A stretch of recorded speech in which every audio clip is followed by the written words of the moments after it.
Hey folks, welcome back to another Poem Masters video, and today let's talk a bit about the anniversary Anni rerun. So Anni and rerunning, and should be, at this reset.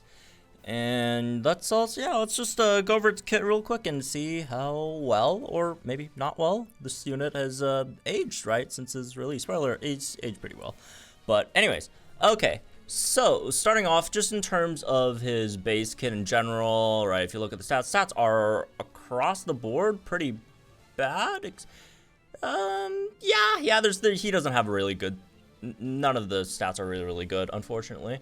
But, makes up for the kit, right? So let's go into, well, the kit over here. So first of all, you have Blue Flare, which is a pretty good, BP 4 gauge move over here, 10% chance to burn as well. And then he could max out his own stats with Dire Hit Plus, and then also his passive, which gives +3 special attack. There's 2 uses over there. There's also some accuracy as well to help with the Blue Flare accuracy.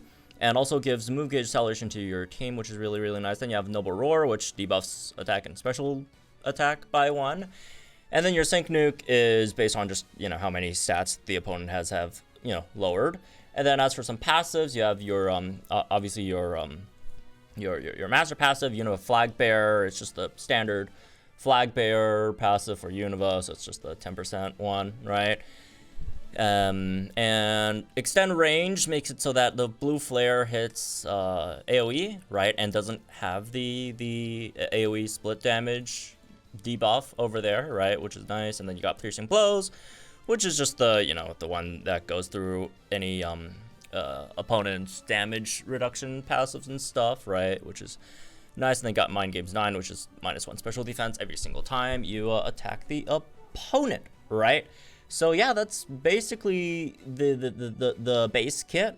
And let's check out the grid in terms of how many copies you probably want to use for this unit, whether pulling or I guess using candies, right? So at 1 out of 5 you really don't have much, but you have your base kit, which is good enough. I'd say good enough at 1 out of 5. Let's see, at 2 out of 5 you do get some nice stuff. First of all, sharp entries, so you don't have to use an extra Dire Hit, so you could have everything maxed out in 3 turns, which is always nice to have. Hostile Environment and Blue Flare is nice if you want to burn the opponent for some reason, but it's generally not that big of a deal. It doesn't really have any burn-based multipliers or whatever. Move Gauge Refresh on Noble Roar. What else? Pecking Order. That's your first, Sync Nuke over there. So 2 out of 5, you do get 1 Sync Nuke. And then at 3 out of 5, you get the second one, which is Devastation over here, right? So basically, every copy with him, you get a bit of something, right? So 2 out of 5, you get half of his Sync Nuke stuff. Well, minus the Sync Nuke power base BP stuff, right? And then at 3 out of 5, you get the other half. Piercing Gaze, which is very situational. Pepper Island Blue Flare is definitely very nice, right? Every single Blue Flare, boom, you raise the speed of your entire team, which is really good. He's also a really solid speed unit. Super duper effective one is whatever. No, Might Afflictor and Mind Afflictor on Noble Roar, 50% chance to debuff the opponent's attack or special attack. This could potentially be good because of one of his downsides, right? But we'll talk about that later. Adrenaline 1 is nice in Master Mode. Healthy Super Hit, also nice in something like Master Mode, right? But yeah, that's basically the kit, right? Every single copy gives you some extra stuff. If you do want him to nuke a lot harder, you definitely do want the extra 2 out of 5 / 3 out of 5. Although at base, his nuke is like just pretty standard regular tech unit nuke, which isn't like terrible, but it's also like not great either. He doesn't really get too much DPS stuff in his grid overall, so if you're looking to make his DPS a bit better, unfortunately you don't have too much to really go for. It's like super duper effective one, which kind of sucks. So yeah, if you want more DPS, don't have to worry about that.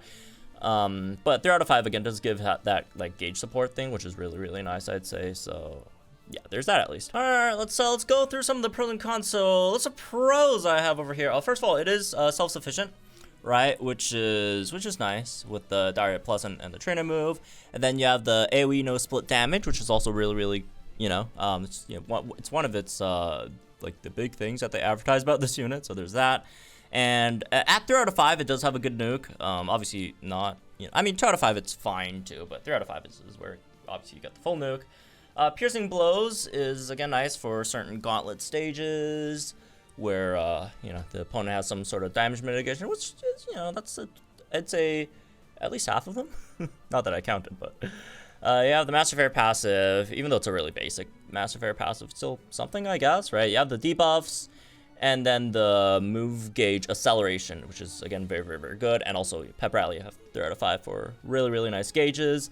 So some of the pros, in terms of some of the cons, not too much, I'd say. First of all, his damage is pretty bad in terms of single target wise, right? Obviously, you get the AoE thing with split damage, which is cool. But if you're just, fighting a lot of Legendary Gauntlet, which is like, most of them is like single target, then his DPS is pretty bad. But you definitely, if you do have him at 3 out of 5, you can make some of that up with his sync nuke, right? Which is really, really nice. The other, I guess, not his fault, right? But the same type competition for fire type is insane, right? I mean, yeah.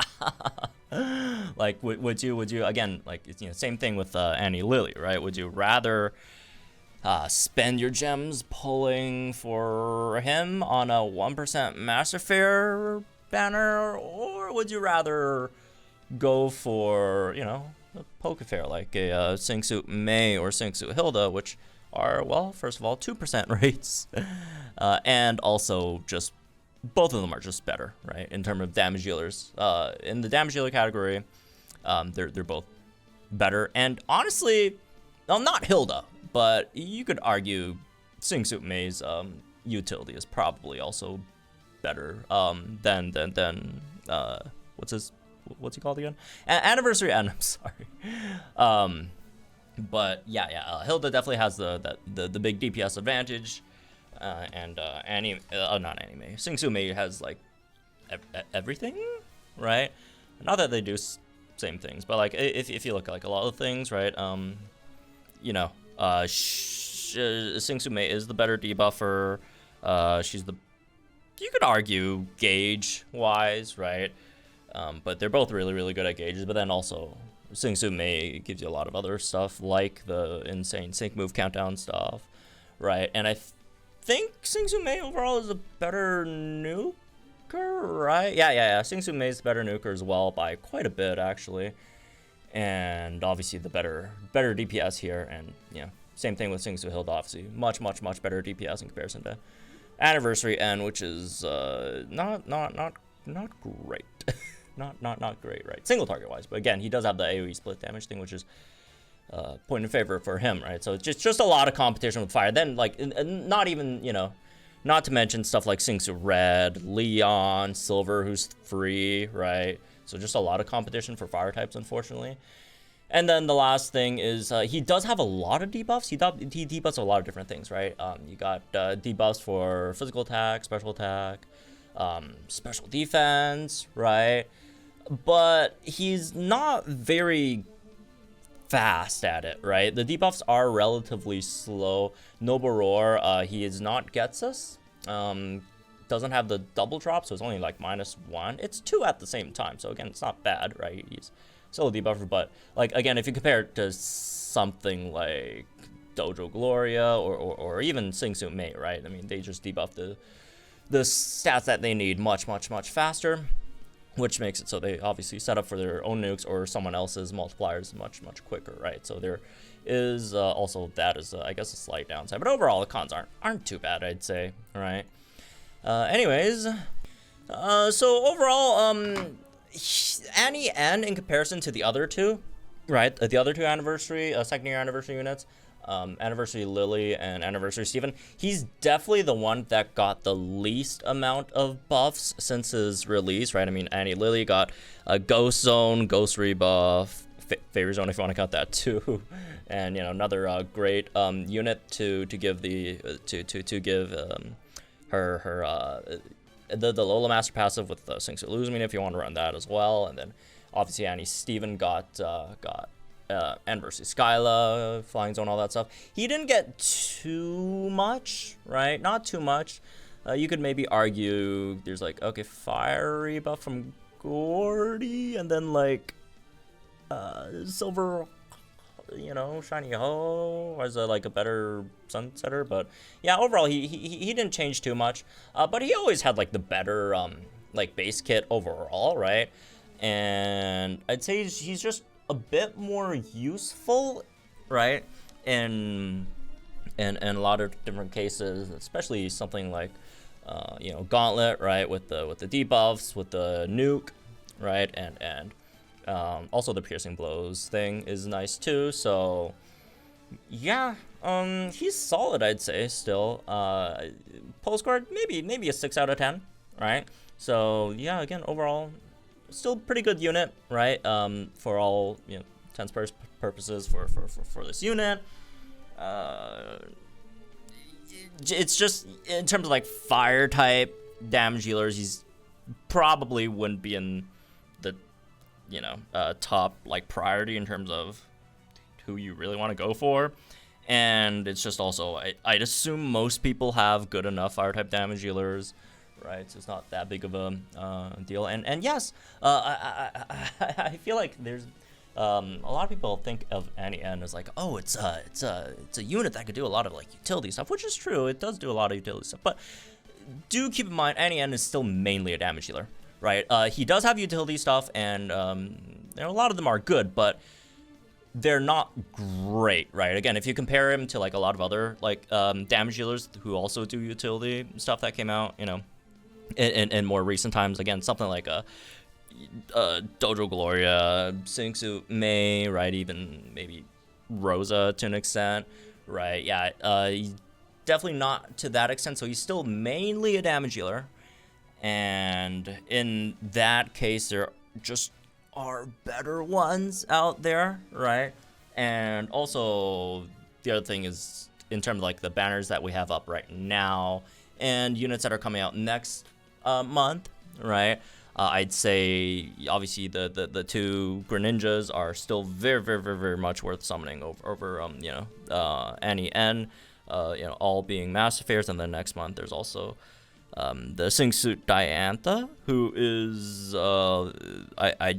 I'd say very much going for, right? And who knows what they're gonna drop in terms of potential Masterfairs in part 2 of the Calyxville arc, right, as well. So yeah, it's still a good unit, so if you do pull for him and you get him, it's definitely not bad, right? I mean, any of these, right? Any of these, if you pull them, get them, it's not bad, but it's just in terms of how worth the unit is in comparison to like the gems that you potentially have to spend, because again, Masterfairs are always, they're a pretty big, you know, gem investment or commitment, right, at least. So yeah, he's still good. He's still very nice, but I'd say, yeah, again, in certain things that he does, there's definitely better units, and more, I guess, value-wise, right? Better units there as well. But hey, if you're a fan, you like the unit, like the outfit, the Pokemon, all that stuff, you should always definitely go for that. Obviously, very popular character, right? So yeah, good luck if you guys are pulling. So yeah. Anyways, that's right. This one, I guess. Hope y'all enjoy. Guys, think of the comments below. Like, enjoy the videos for our channel for some more Pokemon content, and I'll see you guys in the next one then.